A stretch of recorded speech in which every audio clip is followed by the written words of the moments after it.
正樹が死んだ。ある日朝起きたらそんな連絡が入っていた。バカな。そんな。だってこの前会ったばかりだ。ラジオの仕事が軌道に乗ってきたって嬉しそうに話していたあいつが死んだ。俺は信じられなかった。いつものようにラジオを流した後、ラジオ局で亡くなっていたらしい。原因は不明だと。不明。どういうことだ？おそらく自殺だろうということで、警察は早々に捜査を打ち切った。自殺。ふざけている。あの夜、あの放送で何かがあったのは間違いないはずだ。俺は自分で弟に何があったのか調べることにした。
鬼川正樹です。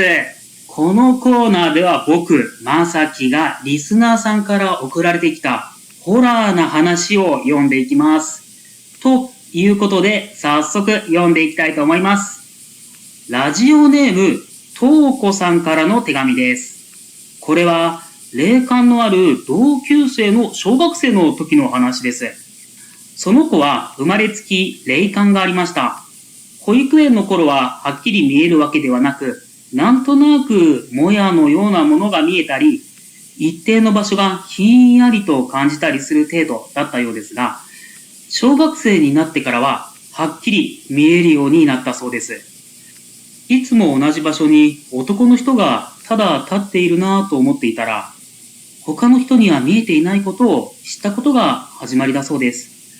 そこから見えるという恐ろしさを感じるようになっていったといいます。女の人が彼氏とカフェでお茶をしているなぁと思ったら、彼氏の方の足がなかったり、可愛い女の子が公園で遊んでいるなぁと思ったら透けていたりと、幸いにもその子は声が聞こえることはなかったこともあってか、実害がなかったので気にしないようにするようになりました。小学5年生くらいになった時でしょうか、一人の幽霊が自分の後をついてくるようになったのは、いつも何かを言っているようですが、何を言っているのかわからないので、鬱陶しいと思っていたそうです。そんなある日、一つの事件が起こりました。その日は友達と遊んでいて、知らないうちに暗くなってしまっていて、急いで一人で帰っていたそうです。薄暗いからか、少しの物音でも反応してしまい、怖くなってしまっていました。そんな時、こんばんは、と声をかけられたそうです。振り返ると中年のおじさん、一人家まで送ってあげようか。そう話すおじさんに恐怖を覚え断って去ろうとすると腕をつかまれ、送ってあげると言ってるじゃないか、と。恐怖のあまり声も出ず固まっていると、急におじさんが悲鳴を上げて逃げていったそうです。おじさんが見ていた方向を見ると、そこにはいつもの幽霊が。幽霊はその子を見守ってくれていたのでしょうか。7の1。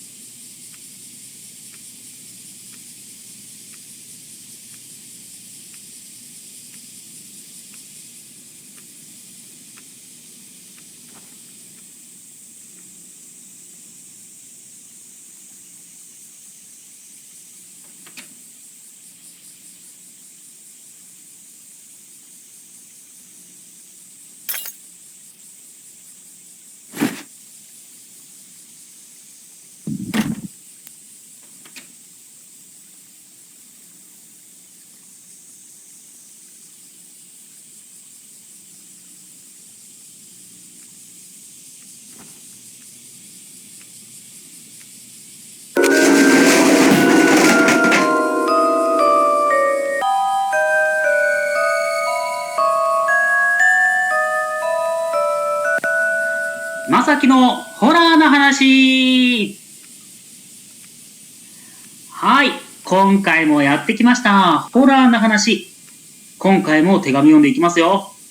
ラジオネーム、とうこさんからの手紙です。この人前も送ってくれた人ですね。前回の話、とっても良かったので、今回も楽しみですね。これは、いとこが確か中学生の時、いとこは家族が病気になり、とても気を落としていたそうです。いとこはその時のことを人生で一番どん底だったと今でも言います。家族が病気になったけど何もできず、苛立ちと不安で情緒不安定になり、不登校になったと言います。何もする気になれず、ただ空を眺めてはため息をつく。そんな毎日を過ごしていたそうです。しかし、そんな彼女に唯一一つの希望がありました。親友の存在です。小学生の時に意気投合した友達がおり、とても仲が良かったそうです。その子はいとこのことを心配して、毎日家に来てはいとこの苛立ちや不安に寄り添って話を聞いてあげたり、学校での楽しい出来事を話して笑わせてあげたりと、暗い心を照らしてくれたそうです。いとこの家に親友が泊まっていくこともあったそうです。そんなある日、今日も親友が来てくれるのを楽しみにしていたいとこがふと時計を見ると、いつも来る時間より30分も遅れていることに気がつきます。部活が長引いているのかもしれない。今日は忙しくて来れない日なのかもしれない。そう自分に言い聞かせていましたが、チクタクチクタクと時計の音は大きくなるばかりです。遠くからピーポーピーポーと救急車の音が聞こえる気がします。と、プルルと一本の電話がかかってきたそうです。親友が交通事故に遭ったと。親友はそのまま帰らぬ人になってしまったそうです。いとこは自分を責め、生きる意味をなくし、たどり着いた先は自殺でした。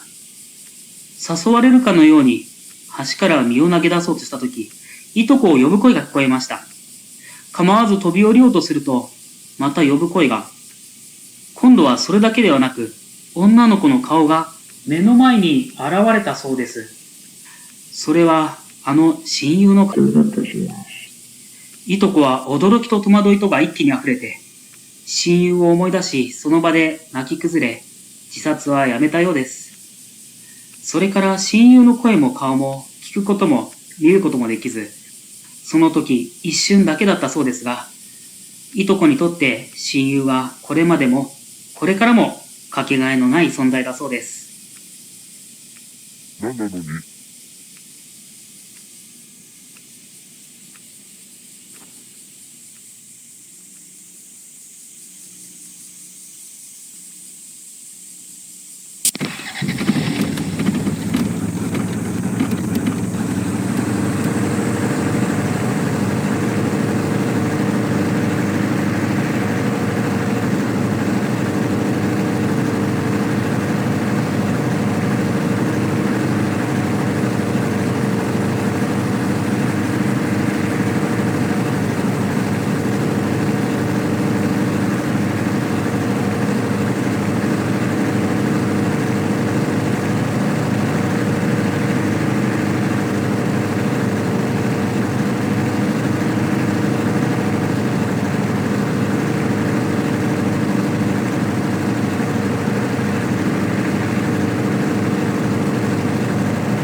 まさきのホラーな話。はい、始まりました。ホラーな話。今回はどんな話が出てくるのか、手紙を読んでいきましょう。ラジオネームとうこさん。またまたこの方ですね。このとうこさんが送ってくれる話は幽霊の大まか話なので、今回も楽しみですね。今回はどんな幽霊が出てきてくれるのでしょうか。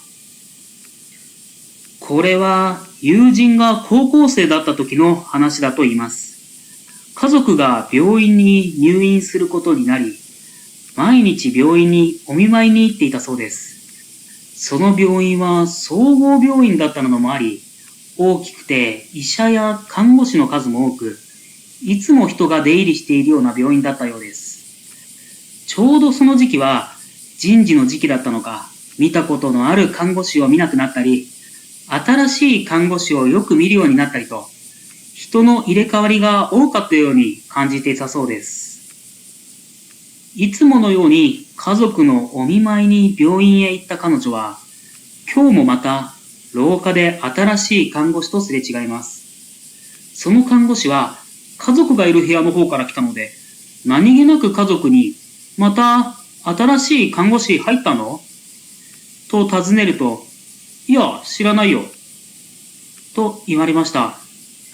自分の勘違いだったのだろうか。前からいた看護師なのか、違う部屋から来た看護師なのか。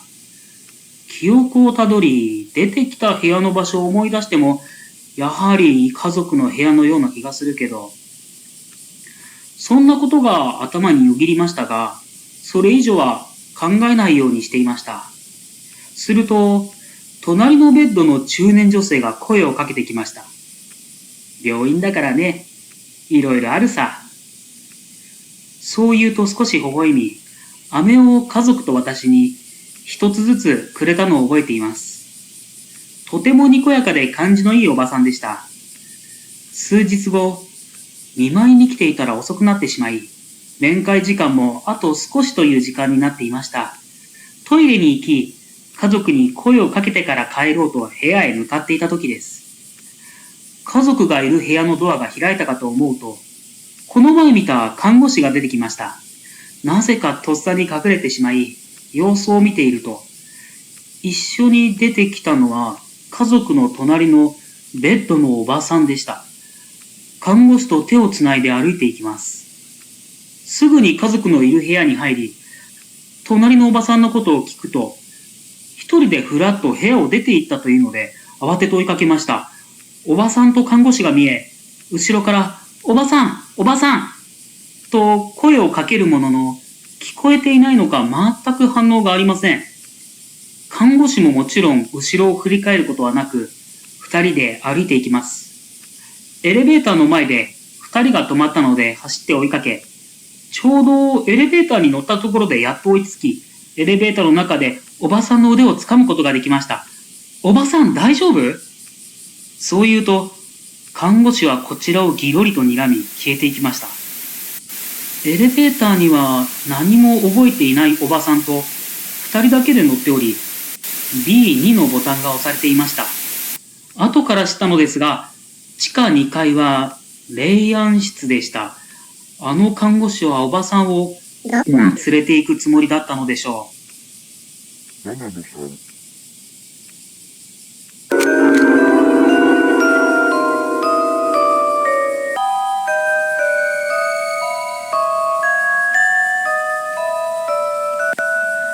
まさきのホラーな話。はい、今回もホラーなお手紙読んでいきますよ。ラジオネームとうこさんからの手紙です。この方おなじみになってきましたね。今回はどのような話なのでしょう。最近知り合った同じバイトのこの話。兄弟が入院し、気持ちが下がっている日々。その子は兄弟のためにと毎日病院に通い、一生懸命看病していた。すいません。いつもと同じ人ですよね。やっぱりちゃんと東子さんですね。すみません。いつもと書き方が違うので違う人かと。すいません。はい。続けますね。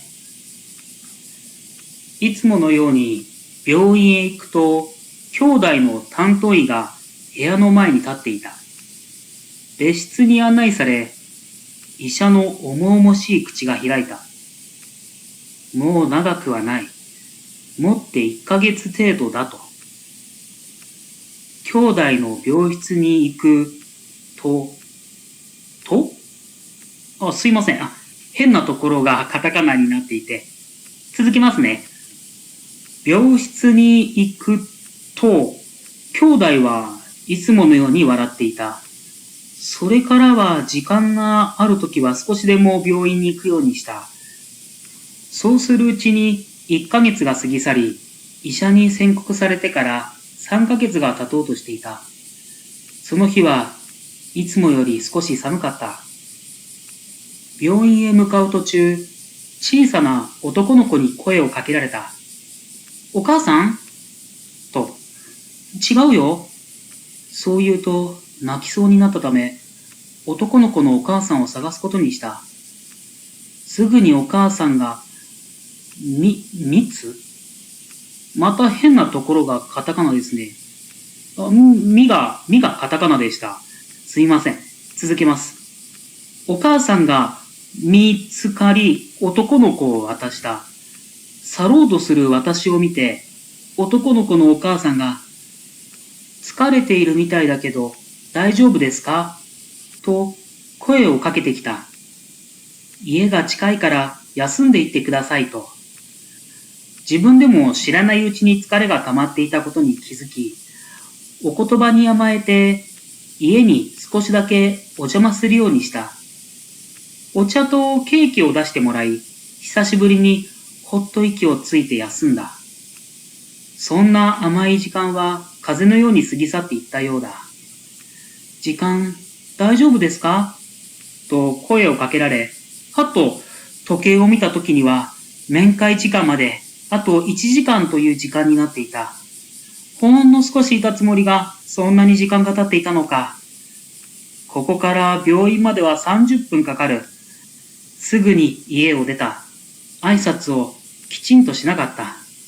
そう思い振り返るとそこに、家はなかった。しかし気にする暇はない。急いで病院に向かっていると携帯電話が音を立てた。ポケットで小さく鳴った音に私は気づかなかった。病院に着くとドアの前に兄弟に似た小さな男の子が立っていた。不思議に思って近づくと男の子が、僕が苦しくていなかった時、何してたの？そんな風に言ったような気がした。慌てて病院に入ったが、もう手遅れだった。私は兄弟の名を叫び、大声で泣いた。どうして？その瞬間、何かが私の中にスーッと入ってきた感覚があった。それから兄弟は私のそばで私をずっと見ている。ずっと。何なのよ。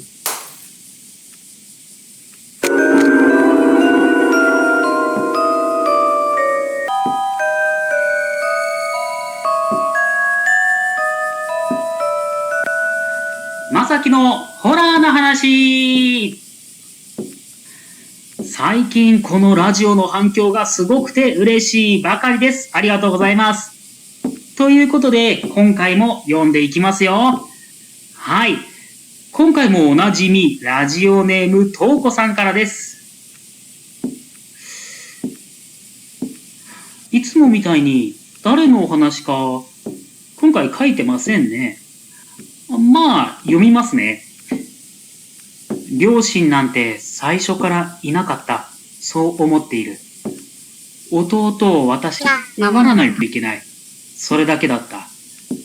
私には弟しかいなかった。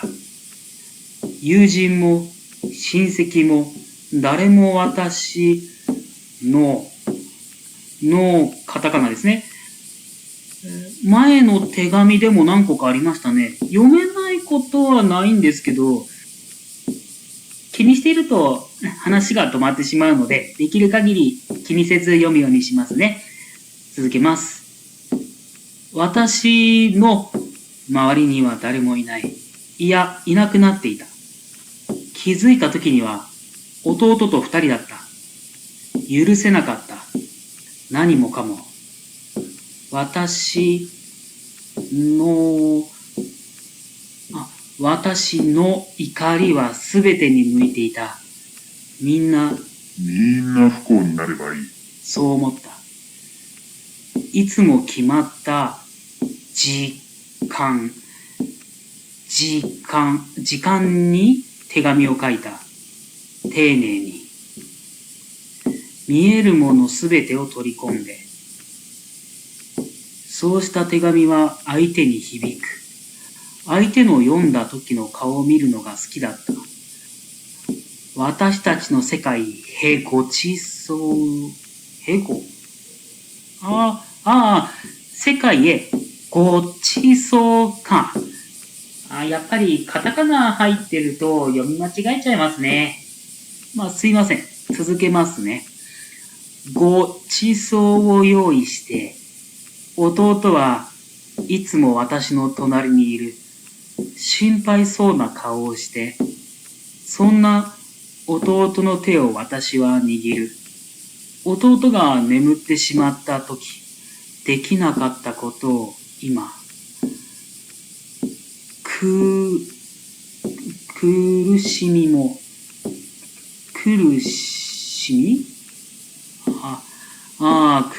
みですね。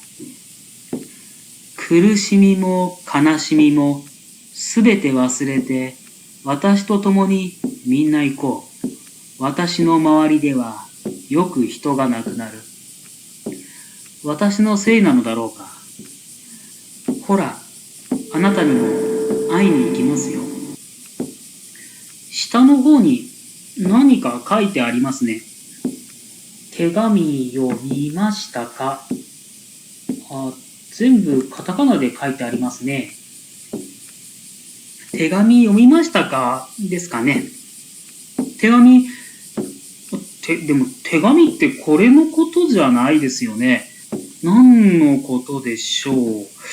手紙、ちょっと、探してみようと思います。あったら、また次回読もうと思います。7の5。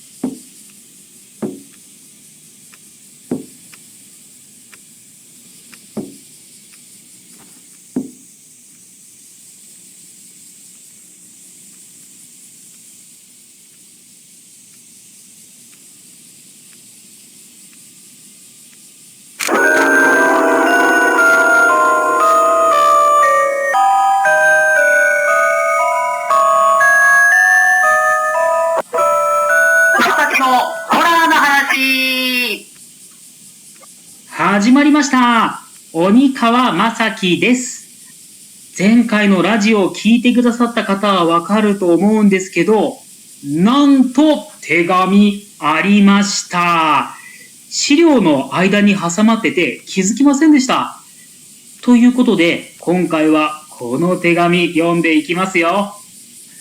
前回に引き続き、今回はどのような話でしょう。今回も毎度おなじみ、ラジオネーム、とうこさんからのお話です。今回はタイトルのようなものもあるようですね。では、早速タイトルから読んでいきましょう。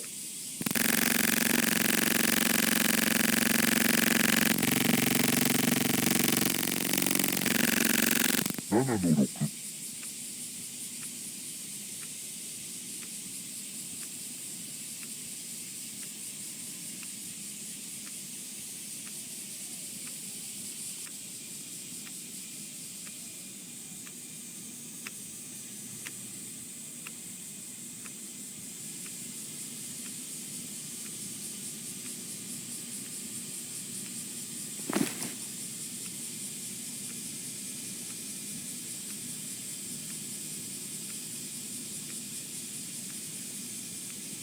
十和子の闇。弟は熱く燃え、姉は青き息を吐く。十和子には何もできぬ。一人離れゆく十和子。暗闇には一筋の光も見えぬ。あそこに見えるは怪物か。真似こうとの動きはせず、醜い面は面影をも見せぬ。先には島も色もなき。白きウサギにはついてはいけず、さまようものの骨一つ。変わりゆくのは己か誰か、怪物傍らに置こうとも、鏡に映るは暗き闇。落ちれや落ちあれ落ちずとても、生きゆく先は何もなし。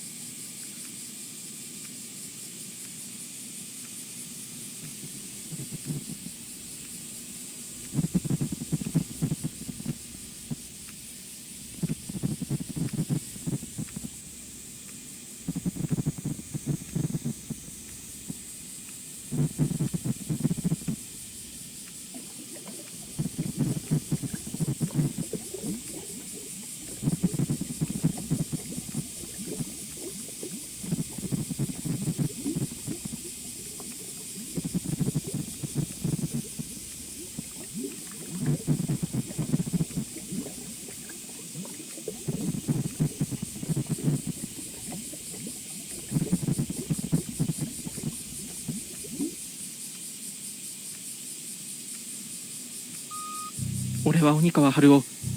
十和子の闇は絶対読むな。読んだら死ぬ。俺にはもう時間が。